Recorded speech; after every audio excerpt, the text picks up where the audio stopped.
god, wait, my waypoint expired. That means I can start this video the same way as the last one and actually make it a thing. Another week, another video, another waypoint.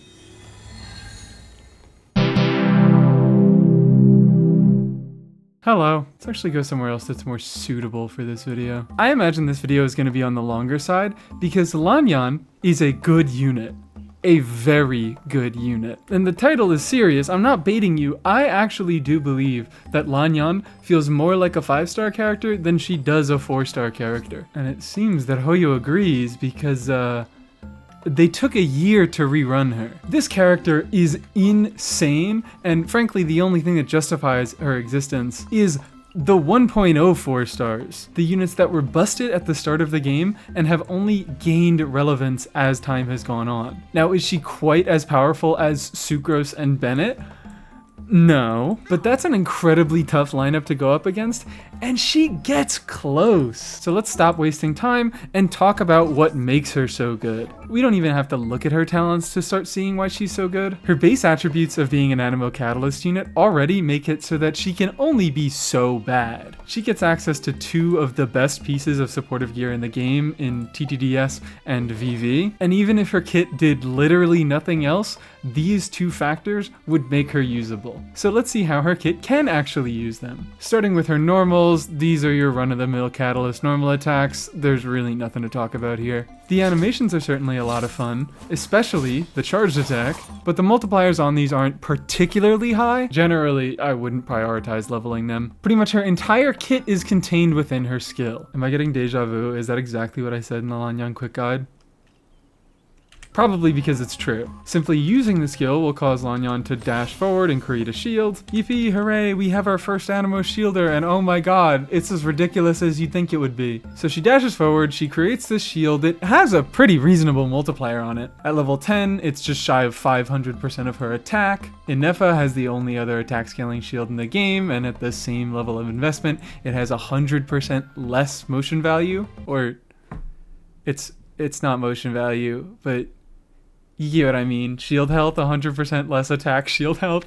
I don't know how to word it. And while Lan Yan is a 4-star and her base attack is lower than Inefa's, not only does she ascend attack percent, but she can usually get away with building more attack than Inefa does, because Inefa has a significant damage profile and wants to be building crit, while Lan Yan can just go all attack. This is all to make the point that Lan Yan's shield is very, very strong. Investing a few talent levels will make this thing substantially harder to break. This is one of the biggest shields in the game, and with some constellations, it becomes the biggest. But we're not even done talking about the skill because we've only talked about what happens when you don't hit anything. If you do make contact with an enemy, Lan Yan will jump back and you'll have a chance to do a second follow-up skill, which also can be activated by doing a normal attack. You don't have to do a skill. And she throws a little Animo ring, which is responsible for dealing damage and generating particles. And that ring scaling isn't fantastic, but you may have noticed that it hits 3 times. So really the motion value is 173 times 3, which is 519. However, we are still not done with the skill, because her Ascension 1 passive affects it further and kind of makes it complete. If during her initial dash, Lan Yan comes in contact with an element,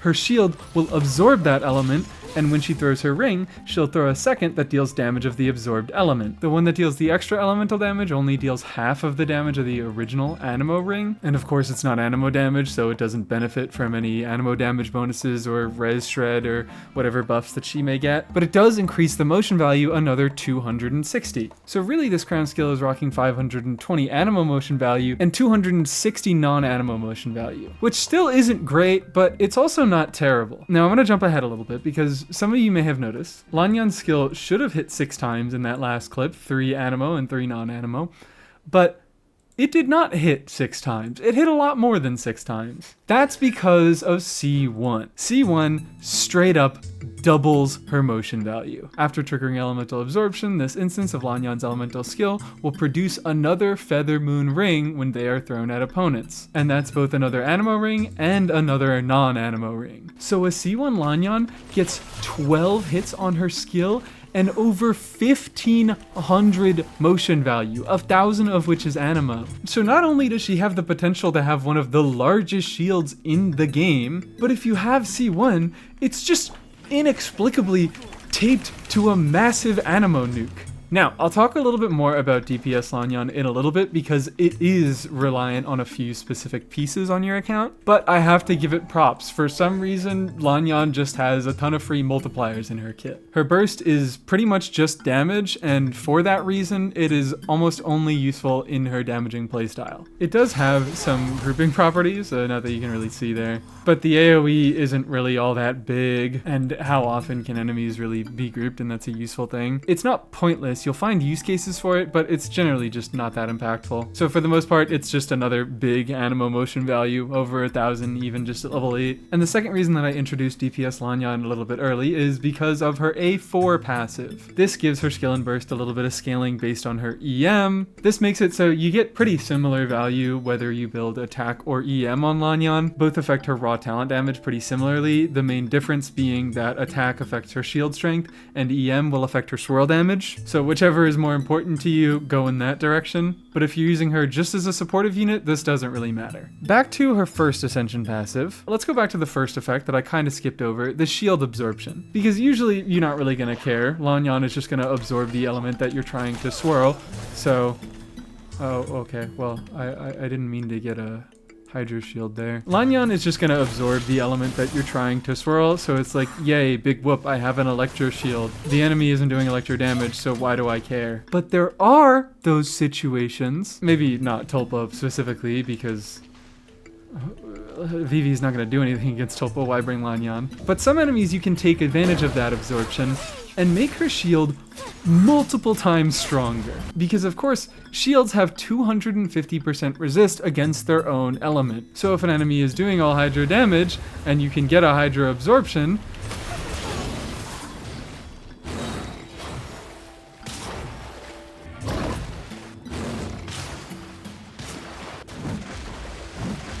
yeah, this shield just becomes nigh unbreakable.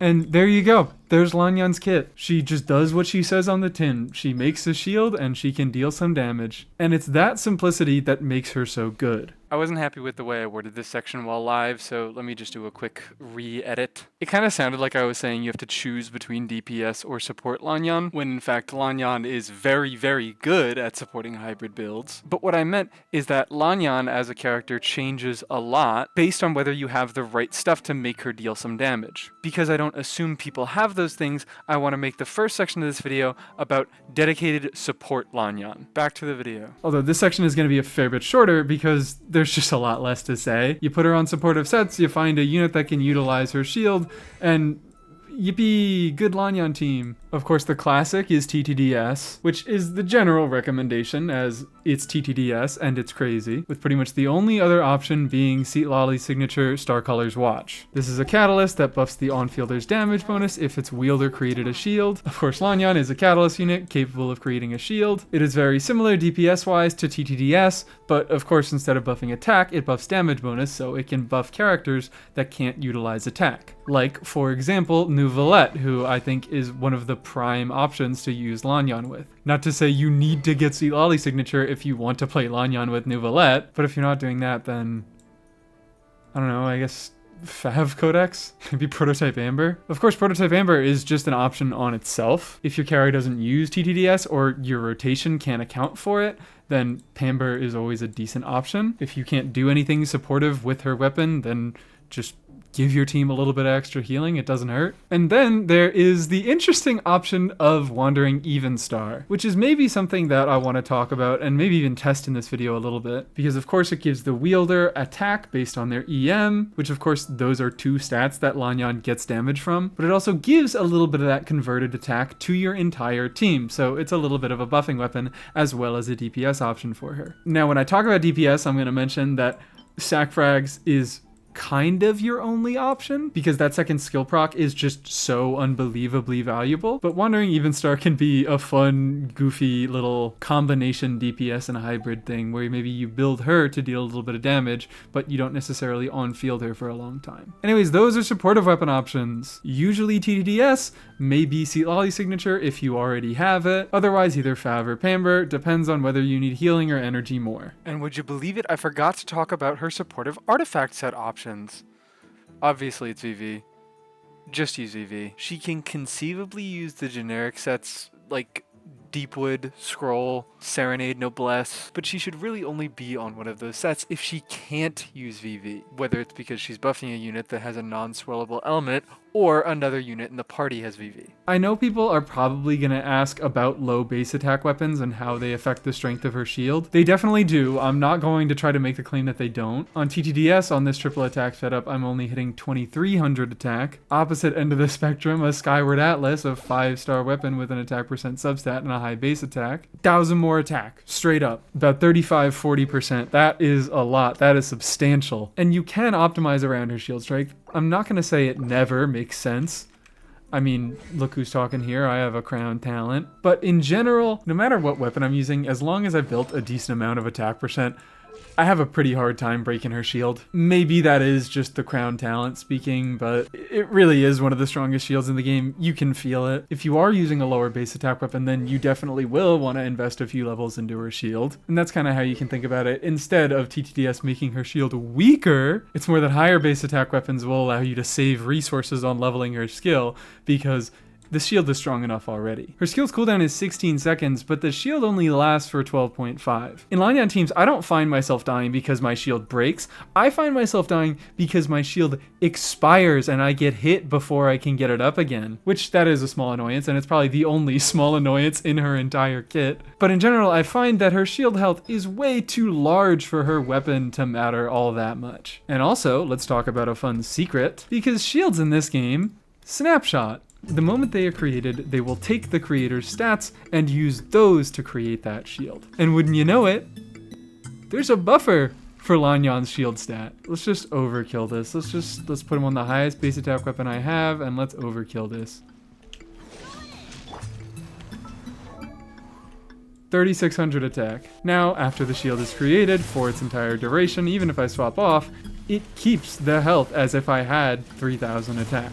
And this isn't like a weird gimmick thing that you'll have to alter your rotations for. This is just how you should be rotating. A lot of units like an attack buffer, and a lot of units like a res shredder and a shielder. So often they can fit together pretty well, especially in pyro teams. There are a fair amount of teams where you can run Bennett and Lan Yan together, and that should be your rotation in those teams. Bennett's burst, again, the field lasts 12 seconds, but the buff it applies lasts 2 seconds, so really it's more like 14 seconds. And Lan Yan, both her supportive pieces in TTDS and VV, both have a duration of 10 seconds. So in your rotations, when you're naturally going from your longest uptime buffs to your shortest, you would go, Bennett applies pyro into Lan Yan, that then creates her shield with her snapshotted attack stat. Obviously, this is mostly a thing for pyro units because Bennett is going to be applying pyro, and therefore that's what Lan Yan's going to be swirling. This is doable in a lot of our Lakino teams who really appreciates a shielder because, hey, she can't be healed. This can be functional for Gaming. This is pretty good for lyney. For those of you who are still playing Mono Pyro Lyney,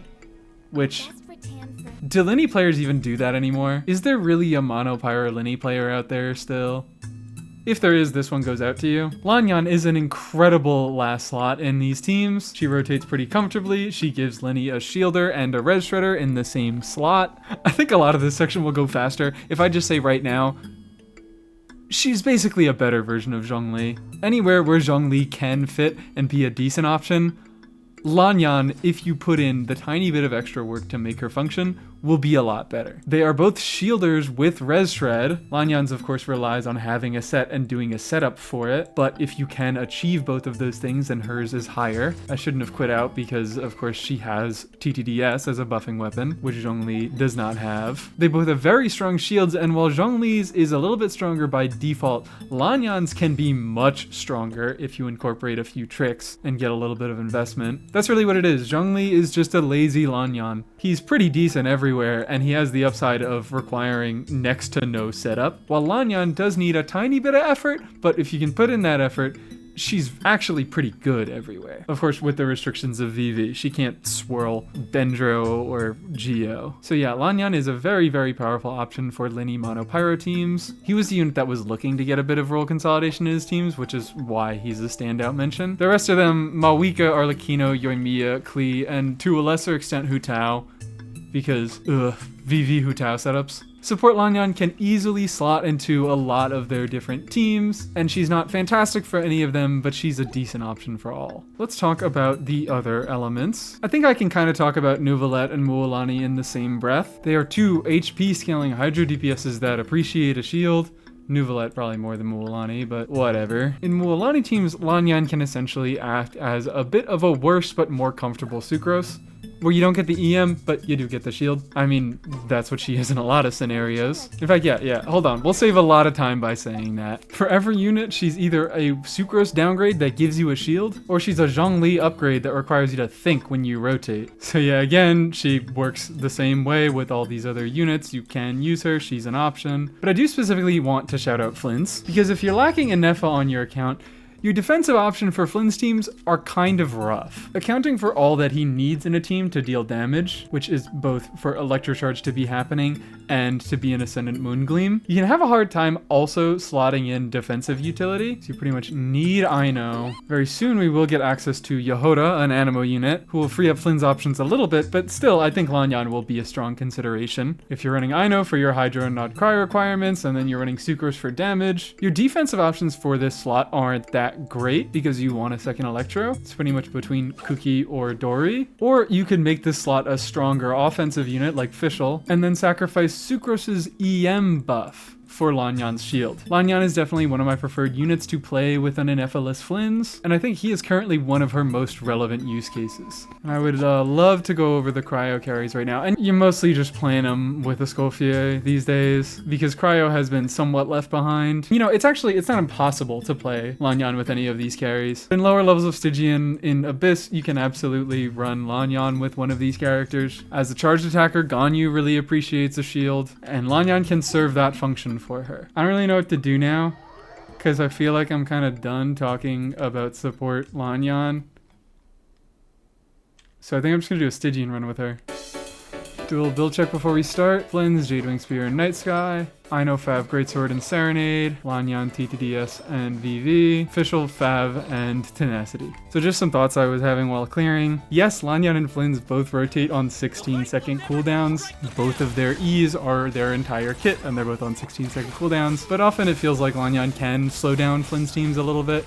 I know she's not, because what's happening is I'm swapping out early, and then I just have to wait the time that I would have waited on field with Flynn's instead with Lan Yan, which all things considered is a good thing, because Lan Yan's buffs are the shortest, and if I were wasting time waiting for Flynn's cooldown, I would be wasting buff up time. So it feels like she's slowing me down, but what's actually happening is she's forcing me to wait and only start rotating once Flynn's is off cooldown, which is a good thing and is a really good way of helping you regulate your rotations if that's something you struggle with.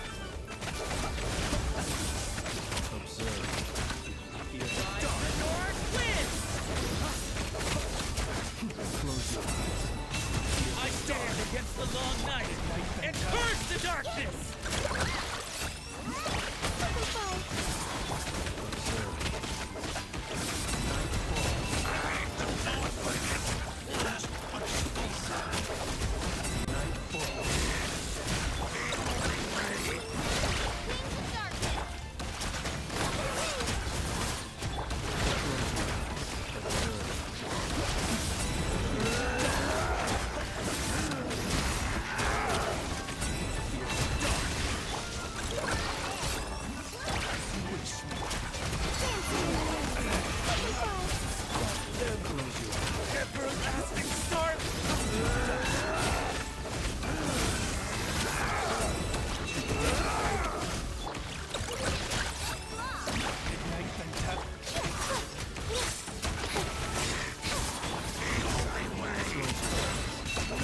There we go. Easy.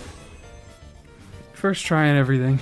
That might be kind of it for the supportive section, because she plays the same between all her supportive teams. She just presses E and swaps out. It's her versatility that makes her so good.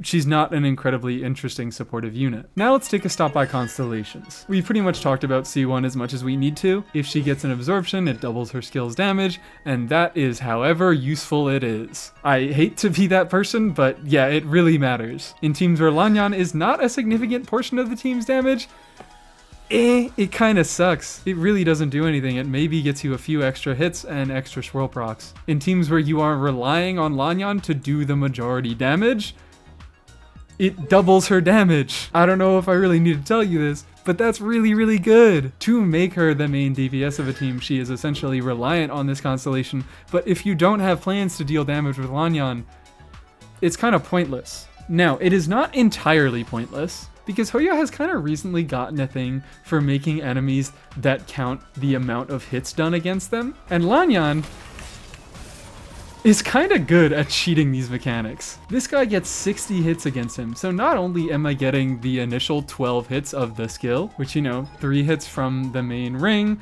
3 hits from the absorption ring, and then another 6 hits from the main and absorption ring from C1, but I am also getting multiple reactions on top of that. If the enemy has an aura, then the absorption rings can trigger reactions, but even if not, you're at least going to be getting the swirls. So it's possible that even if she isn't a great DPS option on paper, she might deal with the boss's mechanics and provide enough buffs through her gear to your team that she effectively becomes the highest DPS option against that boss. By using Lan Yan, I can front load a bunch of hits and have the boss downed immediately once I swap into Flynn's. And for those who don't know, when the boss is in that phase that it has its barrier up, it has pretty high elemental resistance across the board, so I would be dealing less damage. Okay, alright, let's talk about C2. Thankfully, there's a lot less nuance with C2, because all it does is make her shield bigger, asterisk. As I've been talking about, I think her shield is already big enough, so really, constellations like this, kind of unnecessary. But this isn't just a flat increase to the shield's health.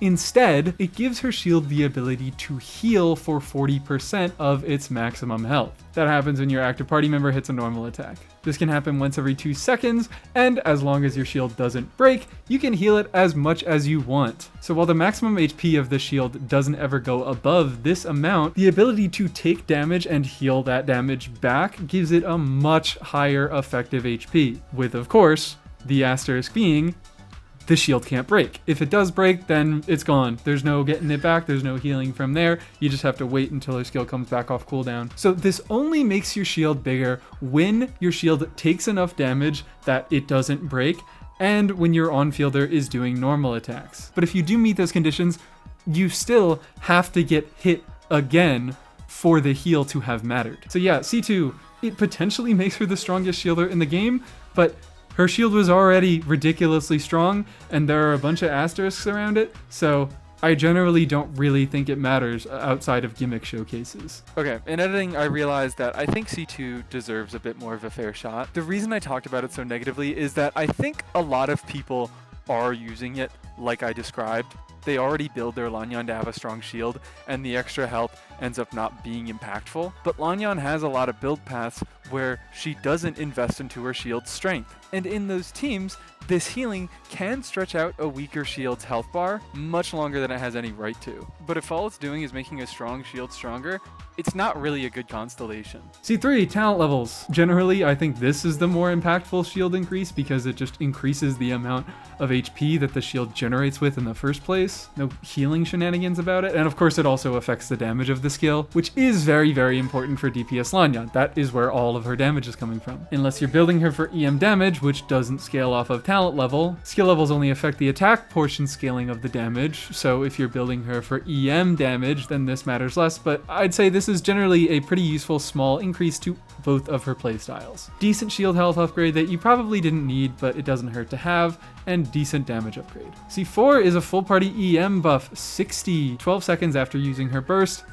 It's whatever. You can kind of think of this as kind of making up for losing Sucrose. A lot of Lan Yan teams would be better if she got replaced with Sucrose. I mean, this one right here. Flynn's appreciates the EM and Lan Yan doesn't buff EM. C4 is like your consolation prize. You can't get Sucrose amounts of EM, but here's a little bit. In any case, the numerical buff isn't all that crazy. It's just the fact that it gives her another buff taped onto her kit. This 60 EM matters way more for the DPS of this Flynn's team than any other personal DPS increases that she would get from C3 or C6. Anyways, let's just continue. C5 is talent levels. It doesn't matter unless you're doing DPS Lan Yan. If you are, good, nice. That is a big, good source of nuke damage. If not, yeah, this sucks. It doesn't matter. Now let's talk about C6. Extra skill charge constellations generally fool people pretty often because they really don't do a lot. You always have to remember that even if she gets an additional charge, the skill is still on a 16-second cooldown. If she's rotating in 16-second teams, she's only able to get one of her charges back, so C6 does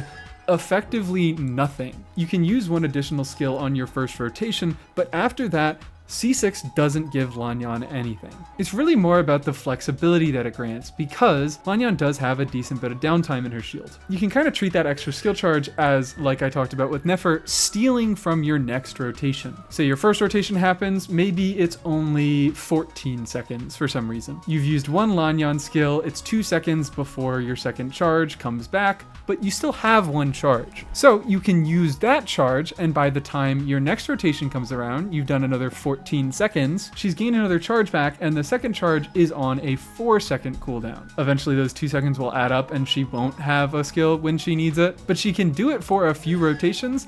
And if you mess up your rotations, you don't play perfectly, then she'll naturally gain back time on her skill anyways. So C6 gives you next to no direct value. It doesn't increase your numbers really in any way, but it allows Lan Yan to potentially be a little bit more fast and flexible with her rotations. And if you didn't notice, apart from C1, I don't really have high opinions of these constellations. I don't think they're all that powerful. I'm going to be talking this entire video about how cracked Lan Yan is, and she does all this at C0. C1 is really the only one that's at all necessary for her to do anything specific, and that's only DPS Lan Yan, and that's just kind of like a fun gimmick thing. Lan Yan is this powerful of a unit at C0. Alright, I think that's going to be it for supportive Lan Yan. I mean, she plays the same in every team. Do I really have to go through all these units and show you how Lan Yan presses E with all of them? Let's pivot and start talking about DPS Lan Yan, which of course I keep having to mention. You probably want C1. It's possible to do some DPS Lan Yan stuff without C1, but C1 is so impactful that I personally wouldn't even try it. You can though, don't let me stop you. So I talked about weapons before. Sac frags is kinda it. Other weapons obviously give her good, strong, damaging stats that she does really care about, but sac frags giving an entire second skill is just too much to ignore. And the stats on sac frags also aren't completely useless. The EM substat, of course, is contributing to the passive that increases her talent damage based on her EM, and swirl procs are not to be ignored. Lan Yan's skill hitting 12 times makes it incredibly rare for sac frags to miss a proc, and conveniently, the effect is also on the exact same cooldown as her skill is. So there's no way to mess up her rotations. She always gets 2 skill casts. Because I do skill number 1 and sac frags goes on cooldown, and I do skill number 2 and it starts going on cooldown. They both have the same cooldown, sac frags started earlier, so it's gonna get off cooldown earlier. If you are running Lan Yan as the main source of damage in your team, you are running sac frags. No other weapon can make up for that second skill value while also giving her some damaging stats.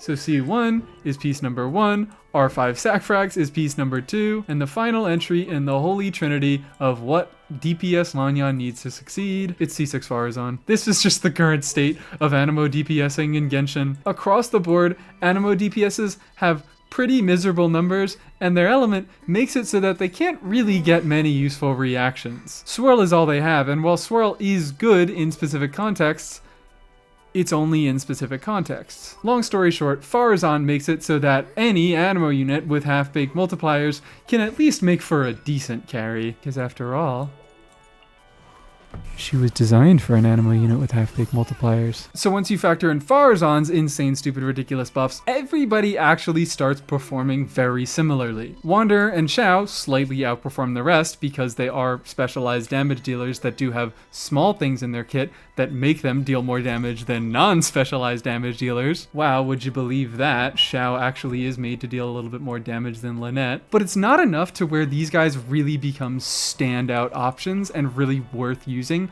over any other Animo unit, unless it's, Wander with like constellations. Obviously that changes things. In my opinion, they don't deal enough damage to justify the jank in their kit. Meanwhile, Lan Yan is out here putting up pretty competitive numbers while also containing all of her damage within a really short field time and creating a shield while she does it. Like, not only is Lan Yan an incredibly competent DPS, she's a really, really comfy one. Like, very satisfying to play and pretty easy. Let's just do a rotation so people know what I'm talking about. We'll do the classic Farina Bennett Farazan. Girl, get off that. Girl, get off that.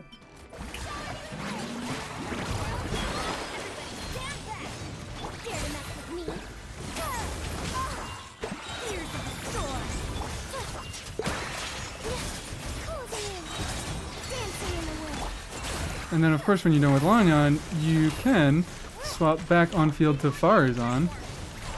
Or, you know, whatever other unit that you might have. But yeah, Lan Yan does really, really strong damage. Not only does she do strong damage, she does it very comfortably and easily. She may not be the best in terms of raw DPS, but when it comes to consistency and comfort, nobody has Lan Yan beat. Like, in a way, this feels like it was almost her intended playstyle. That is how good DPS Lan Yan feels. I urge you guys, please try it. Before I look at a few more teams, I want to look at artifacts for a second. Generally, I would still recommend going VV and just swapping to a damaging VV build instead of one that is all attack for the shield strength. It's possible to put her on a bit of a more DPS oriented set. Like, if you're running Farina, you can run her with Marshose. But I really like the combination of things that VV brings. Of course, the 2 pieces animo damage bonus, she does like that. She's one of the only animo units that actually appreciates that. Swirl damage increase doesn't do nothing, and the red shred is just a useful team benefit. Even if it's not affecting her damage, there's still Farina on the team, and in a lot of other Lan Yan teams that we're going to see today, there are other off-field damage dealers that Lan Yan can help by swirling their element. If you can't benefit from VV, then probably a 2-piece is your best option, because she doesn't really have great set options. Surprise, surprise. There are generic options that you can force to work, like I mentioned Marshose, like Reverie, and of course we just got Night Sky, which actually I may switch to in a little bit. It is probably going to be pretty relevant for Inefa, but in general I like to keep her on VV. It provides a decent DPS set while also being a really strong supportive option. And I somehow forgot to mention that this red shred is useful for Lan Yan herself. She does a significant amount of non-animo damage through both swirls and talent damage with the elemental absorption ring thrown from her skill. Is that it? I think that's it. I think let's just go into teams. Shout out Golden Troop is a funny gimmick option. Starting with this one, this is your kind of basic run-of-the-mill animo DPS team. Lan Yan isn't doing much specifically that any other animo unit couldn't in the slot, but her short field time does give you the opportunity to on-field Farazan more, and Farazan is another animo unit with decent multipliers that benefits from her own buffs. But let's just get an idea for a baseline of this team by running it through Abyss. I think I'm only going to be doing Chamber 1 on these clears.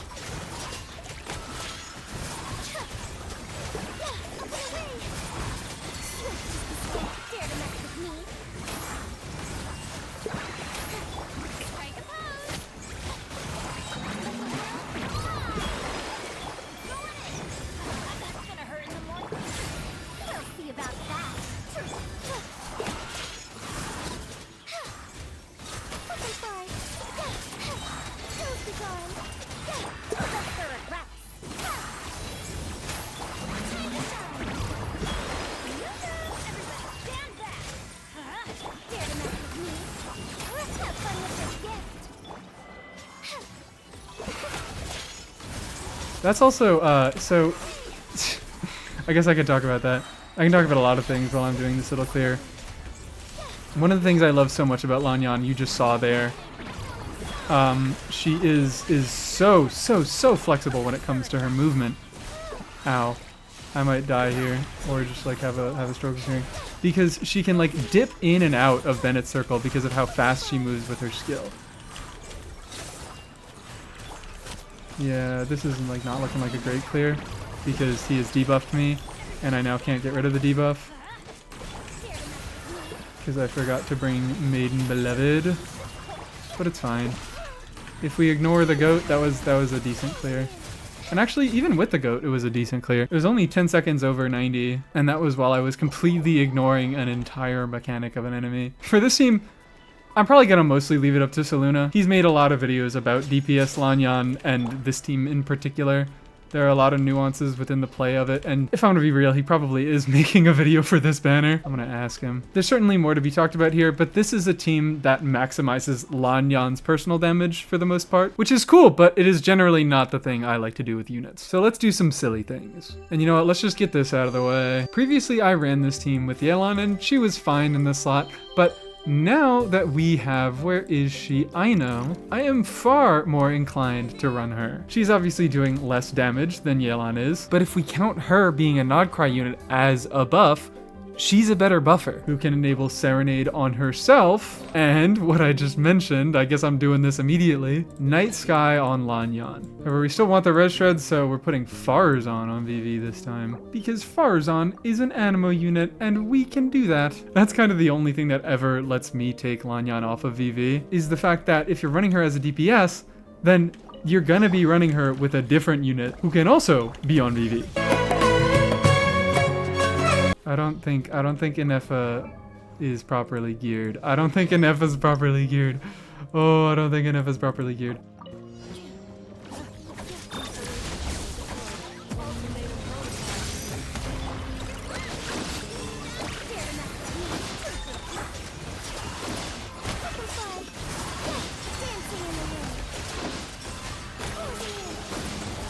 Alright, this is going a little bit better.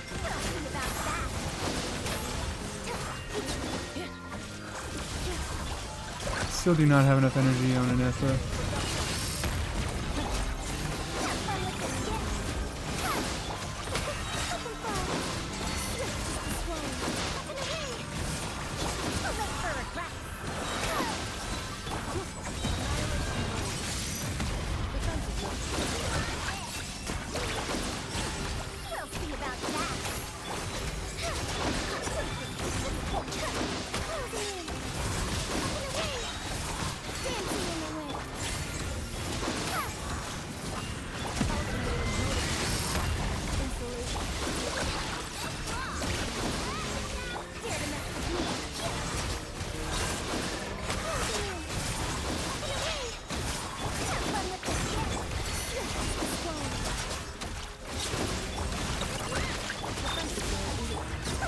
There we go. How fast was that clear? Oh, wow, okay, a little below 90 seconds. Just combine the last two clear times together and you'll get something that works. In any case, lunar-charged is the team that I find myself coming back to the most when I want to do dual DPS Lan Yan stuff, or really just like multiple DPS stuff. I just find that her field time and her red shred have the most synergy with lunar-charged and lunar-charged units. This team in particular was mostly just to show off Lan Yan using a different set, and actually after playing it for a moment, I think I actually still prefer VV on Lan Yan here. VV is just a bit of a headache as a set, and I prefer to use it on my own fielders, so I get better uptime, better consistency. But she is capable of doing other stuff. This might be a good opportunity for me to run Wandering Even Stars, see the effect of that. If we can do a little buffing on Inefa, that would be nice. Let's go.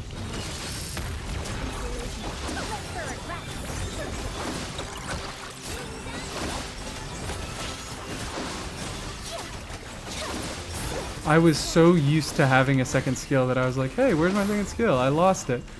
I literally just... I just removed Sacrifice. Not even a minute ago.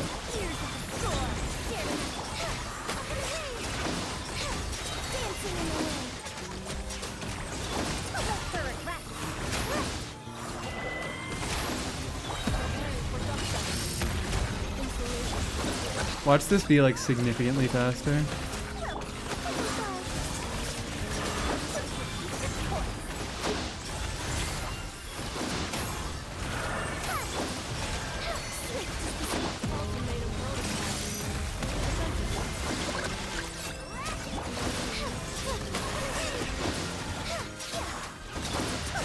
He's like not doing the debuff attack, which is gonna make the clear faster by nature of that.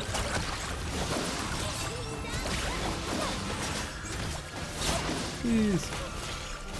He just didn't do the debuffing attack. Although the clear wasn't, it was like the exact same time as the one with sack frags. That's hilarious. As I go through these characters, I'm realizing more and more that this video might just be short, because DPS Lan Yan is very similar to support Lan Yan. You can kind of just throw her with anyone and she will be okay, because she does some decent damage and she has some supportive utilities that when you combine this half of a decent team with another half of a decent team, you can clear most content in the game, as long as they line up and meet each other's requirements. I mean, why don't we just go back to our supportive Lan Yan teams? There's no reason that this team can't swap out Shang Ling and slot Faron. In fact, I just kind of came up with this on the spot, and now I really just want to try it out. This is also a team where I'm going to try out a little double EM crit Wandering Even Star build. I have Lyney, so I don't need her to take up the field time, and as I've mentioned, this gives her a bit of a buff while also being a good damaging option.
That was like not incredibly easy to figure out, but I feel like I enjoyed that a lot more than I thought I would. Lyney is such a flexible unit that it gets a little bit odd rotation-wise, and I definitely didn't play that perfectly. It could be optimized further, but I also like it because it's a team where you can realistically build every unit here for damage. You can similarly slot other mono teams. Nuvolette Farina would be a decent combo. And would you believe it, Emily has a very similar interaction to Lan Yan, as Inefa does. She gives her a pretty strong off-fielder that Lan Yan's swirling in application doesn't interfere with, that also gives Lan Yan access to a better damaging set. And she has a much easier time skipping out on VV because this team actually isn't doing very much pyro damage. I think I'm going to go ahead and talk about the kind of second subcategory of DPS Lan Yan, that being Aggravate. This skill, hitting a million gazillion times with C1, makes it very, very good at taking advantage of Aggravate. Not only does she get a bunch of instances of electro damage that can proc Aggravate themselves, but even the Animo hits are triggering electro swirls, and those electro swirls,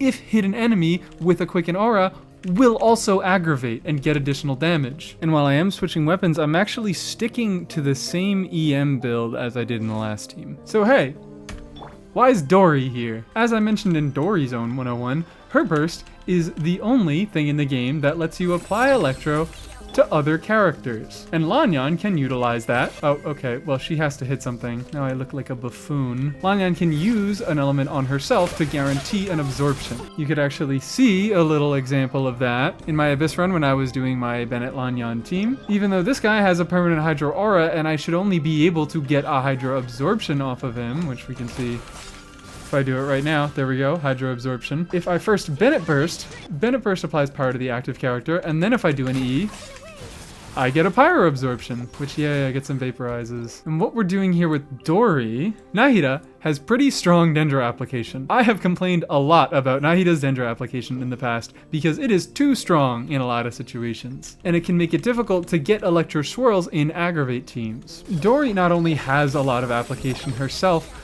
But even if we can't get an Electro Aura on our enemy, Dory's self-application at least ensures that we can absorb Lan Yan's skill and get an Electro Swirl that way. Now, getting an Electro Swirl when your on-fielder is the Anemo unit is a lot less of a headache than if your Electro unit is your on-fielder. And you still can run other damaging units like Yaimiko, like...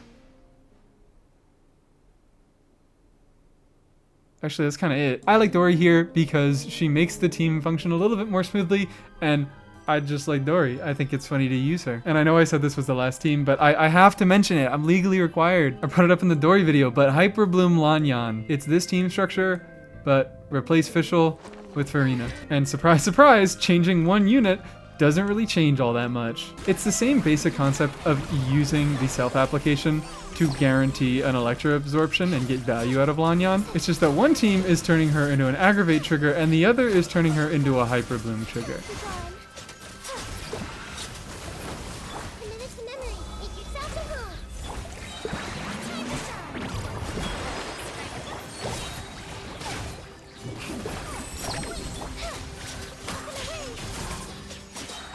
Well, it's kind of a combination Aggravate and Hyper Bloom because Farina doesn't make a ton of Bloom cores. It fundamentally is a very, very similar team, and Dory actually is doing a little bit more here because without the second Electro unit, it's a lot harder to guarantee a swirl or an absorption. And of course, the healing is good for Farina, but it's a fun one that makes use of this niche interaction. And with that, this feels a little early, but I think that's gonna be it. I'm gonna say that, and then the final edit is gonna be 50 minutes, and I'm gonna look stupid. Thank you to my channel members: Guangshou Zhang, Star Nova, Bab, Aqua, Pyre's Flower, DB, Buffalo Milk, Big Soup, Roberto Desu, Beef Potato, Mudkip172, Zach ZDR, Do, Dottiz, Pegby, Rumpelitus, Najodo, and Dorsal Fin from twitch.tv/dorsalfin1. You guys keep the channel going. I appreciate it. You are watching this video early. Hi. Everybody say hi in the comments. How are the channel members doing? I hope you're doing good. I hope you're having a good week. I've been